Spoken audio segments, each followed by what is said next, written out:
World से एक ऐसा अम्यूजमेंट पार्क जहाँ पर दुनिया के अमीर लोग पैसे देकर अपनी लाइफ को रोबोट के साथ में एक फिल्म की तरह जी सकते हैं, जहाँ पर अमीर लोग अपनी मर्जी से जो चाहे रोबोट के साथ में कर सकते हैं। लेकिन रोबोट अमीर लोगों को कुछ नहीं करते हैं। रोबोट का हमला अमीर लोगों पर कोई असर नहीं दिखाता है और रोबोट को इस तरीके से बनाया गया है कि वो इमोशन और पेन महसूस कर सकते हैं। रोबोट को पता भी नहीं होता है कि वे लोग असल दुनिया का हिस्सा नहीं है, बल्कि लोगों के दिल को बहलाने के लिए वो एक खिलौना है। और यहाँ पर रोबोट्स को होस्ट और अमीर लोगों को गेस्ट कहा जाता है। टेडी ट्रेन से वेस्टवर्ल्ड आता है और यहाँ पर टेडी होस्ट यानी कि एक रोबोट है।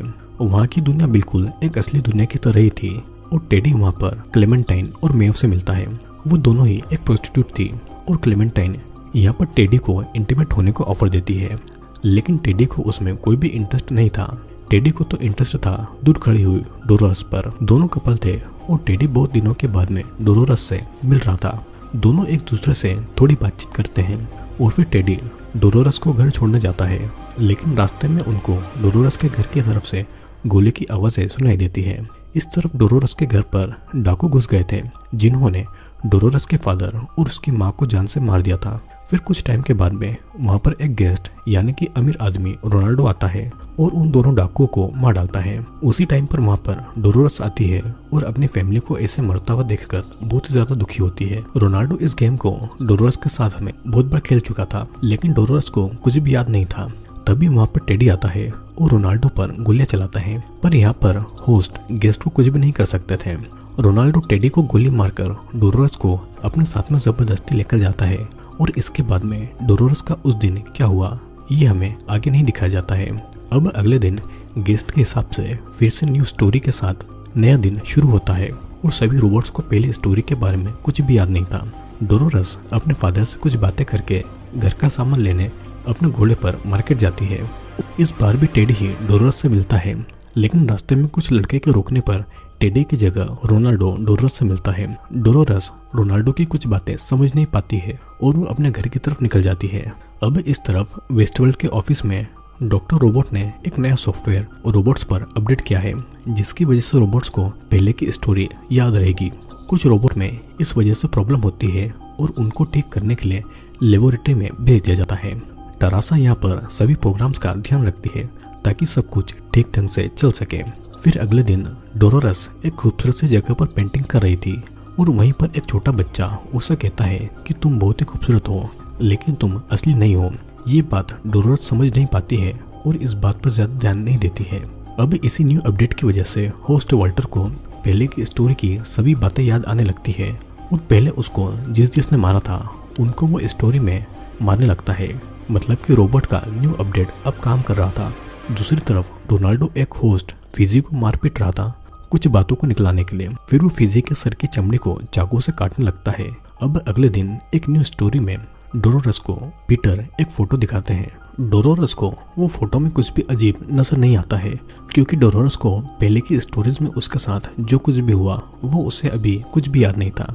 लेकिन पीटर को कुछ याद आ रहा था। वो लगता है कि उसके अपडेट में कुछ गलती हो रही थी। अब अगले दिन फिर से डोलोरस जब अपने फादर से बात कर रही थी तो उसके फादर उसे कुछ बदले हुए नजर आते हैं। डोलोरस को पास बुलाकर पीटर उससे कुछ कहता है, जिसके फौरन बाद पीटर का सिस्टम हैंग होने लगता है और डोलोरस को लगता है कि उसके फादर बीमार है और वो फौरन डॉक्टर को लाने के लिए मार्केट की तरफ जाती है, जहाँ पर उसे टेडी मिलता है और वो उसको पीटर की खराब हालत के बारे में बताती है।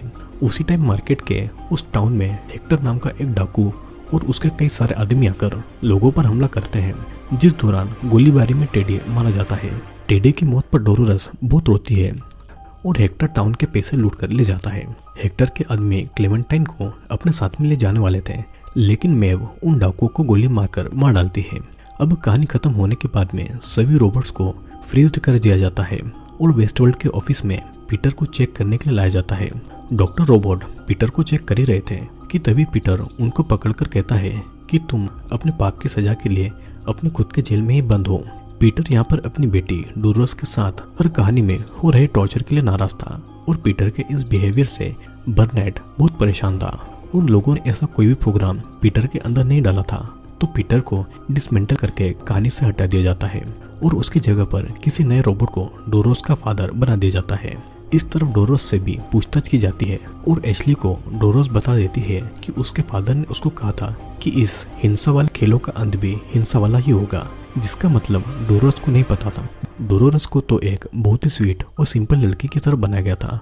वो किसी भी जीव या इंसान को मारने के बारे में सोच भी नहीं सकती थी।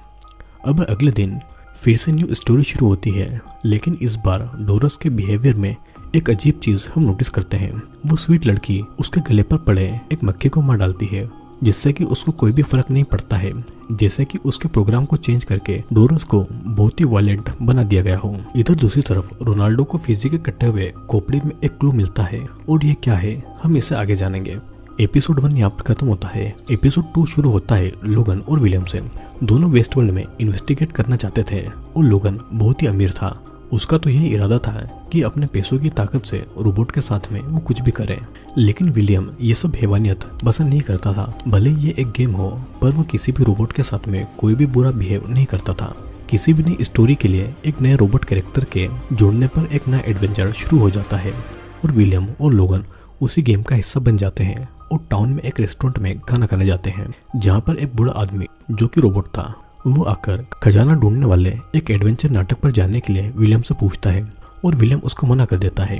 फिर भी वो विलियम को फोर्स कर रहा था और तब लोगन खाने की फोर्क से उस बूढ़े रोबोट को मारता है। तब वो वहां से चला जाता है और लोगन को बस रोबोट्स के साथ मजे करने थे। उसको उनके इमोशन से कोई भी फर्क नहीं पड़ता था। फिर उसी दिन विलियम डोरस से मिलता है, उसी जगह पर जहाँ पर डोरस टेडी से मिला करती थी। जैसे कि अब विलियम ने टेडी की जगह ले ली हो। रात को डोरस को अपने आंगन की जमीन में दफन एक गन मिलती है, जिससे वो अपने पास में रख लेती है। और दूसरी तरफ रोनाल्डो एक फांसी पर लटकने वाले एक डाकू लॉरेंस को बचाता है और उसको फिजी की कटी हुई खोपड़ी दिखाकर मेस के बारे में पूछता है। लॉरेंस को जो कोई भी मारने आ रहा था, रोनाल्डो उन सभी को मार डालता है और यहाँ तक कि वो लॉरेंस की वाइफ को भी मार डालता है। फिर यहाँ पर लॉरेंस की बेटी एलेक्सा रोनाल्डो को मेस का एक क्लू देती है। रोनाल्डो का बस एक ही मकसद था, वेस्टवर्ल्ड की एंडिंग देखना। अब बदलते अपडेट की वजह से डोरस को भी एक हेलुसिनेशन आता है कि टाउन के सभी लोग मर चुके हैं और ये सब वो समझ नहीं पाती है। तभी उसके पास में मेव आती है। फिर कुछ बातों को करने के बाद में डोरस पीटर के द्वारा कही गई बात इन हिंसक खेलों का अंत भी हिंसक होगा ये कहती है, जिसे सुनकर मेव को भी बहुत अजीब लगता है। लेकिन मेव अपने प्रोस्टिट्यूट कैरेक्टर को निभाने लगती है। उसी दौरान मेव को अपने पिछली स्टोरी के बारे में याद आने लगता है, जो कि बहुत ही ज्यादा ब्रूटल था, जिससे कि वो अजीब बिहेव करने लगती है। उसका कस्टमर भी उसके बिहेवियर से डरकर वहां से चला जाता है और इसीलिए उसको ठीक करने के लिए लैब में लाया जाता है। तब तक मेव की जगह पर क्लेमेंटाइन उसका रोल निभाती है और थोड़े बहुत चेंजेस करने के बाद में मेव को फिर से वेस्टवर्ल्ड में भेज दिया जाता है, जहाँ पर वो टेडी से बात करती है। पर तभी वहाँ का एक गेस्ट टेडी पर गोली चला देता है। मेव भी इसमें जख्मी हो जाती है और उसे जब लैब में ठीक करने लगते हैं तो उसे पहले की स्टोरी याद आती है, जहाँ पर उसकी एक बेटी भी थी। रोनाल्डो भी मेव की कहानी से जुड़ा हुआ था और वो अपने सपने से उठकर वो साइंटिस्ट को डराकर वहाँ से भागने की कोशिश करता है। वेस्टवर्ल्ड के ऑफिस का नजारा देखकर वो बहुत ही ज्यादा डर जाती है और चारों तरफ उसके जैसे रोबोट्स पड़े थे जिन पर काम चल रहा था। किसी तरह मेव पर वेस्टवर्ल्ड के लोग कंट्रोल पा लेते हैं। वेस्टवर्ल्ड एक ऐसा अम्यूजमेंट पार्क था जहाँ पर खुद की अपनी एक दुनिया थी और वहाँ पर सांप से लेकर छोटे बच्चे तक एक रोबोट ही थे, जिसका असली दुनिया से फर्क कर पाना बहुत ज्यादा मुश्किल था। वेस्टवर्ल्ड में भी सभी अब उन रोबोट्स के बदलते बिहेवियर से परेशान थे और सबसे अलग डोरस थी। इसी वजह से बर्नार्ड उसे समझाने के लिए हमेशा अकेले में उससे बातें किया करता था। यहाँ पर बर्नार्ड और टेरेसा के बीच में सेक्सुअल रिलेशनशिप था, जिसके बारे में वेस्टवर्ल्ड के बाकी लोगों को कुछ भी मालूम नहीं था। अब अगले दिन ली अगले नाटक के लिए एक नई स्टोरी निकालता है, जिसे वो वेस्टवर्ल्ड के बाकी लोगों को बताता है। लेकिन डॉक्टर रोबोट को ये स्टोरी बिल्कुल भी पसंद नहीं आती है और उनके दिमाग में कोई और ही स्टोरी थी। शायद दूर इलाकों में खड़े उस चर्च से अगली कहानी जुड़ी हो। ये हमें अगले एपिसोड में पता चलेगा। तो बाकी के एपिसोड देखने के लिए चैनल को सब्सक्राइब जरूर कर लेना। दोस्तों, वेस्टवर्ल्ड के इन 2 एपिसोड में हमें पता लगा कि किस तरह अमीर लोग पैसे के दम पर सिर्फ अपने फायदे और मजे के लिए उन रोबोट्स को इस्तेमाल करते हैं और अगले नाटक तक उन रोबोट्स को कुछ भी याद नहीं रहता है। इसी कारण से एक नाटक में रोनाल्डो के इतना बुरा करने के बाद भी डोलोरस अगले नाटक तक उससे परेशान नहीं हो पाई। उनमें से कुछ रोबोट्स ऐसे भी हैं जिनके अपने न्यू अपडेट की वजह से उनके पुराने नाटक की कुछ बातें उन्हें अभी भी याद आती है। पर वे लोग को समझ पाते हैं उससे पहले ही उनको डिसमेंटल कर दिया जाता है। तो दोस्तों, वेस्टवर्ल्ड एक थ्रिलर साईफाई वेब सीरीज है और मैं पहला एपिसोड आपके लिए लेकर आया हूँ। तो अगर आपको ये पहला एपिसोड पसंद आएगा तो मैं इसके बाकी के एपिसोड भी एक्सप्लेन करूंगा। तो मैं चाहता हूँ कि आप इस वीडियो को ज्यादा से ज्यादा लाइक करें और मैं आपसे मिलूंगा अगले वीडियो में।